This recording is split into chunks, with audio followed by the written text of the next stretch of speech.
It has been a long time coming for the Chiefs and their supporters.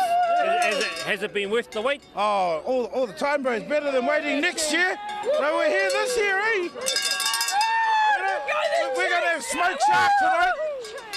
Smoked shark for dinner. Yeah! But finally, for the first time since Super Rugby started 17 years ago, these Chiefs fans have something to celebrate. Spurred on by their co-captains, the boys managed to fend off the Sharks.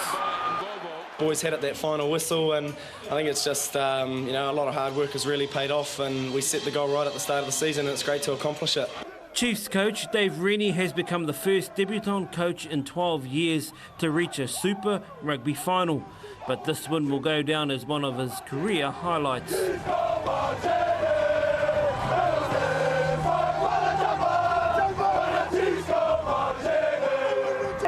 In 1996, the Super Rugby competition officially started. In 2009, the Chiefs made the finals. But 2012 has been all about the Chiefs.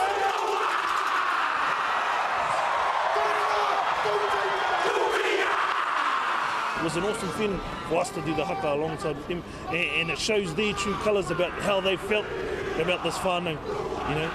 Ora Kihi spent a lot of time with the Chiefs boys, working with them to put together their official haka.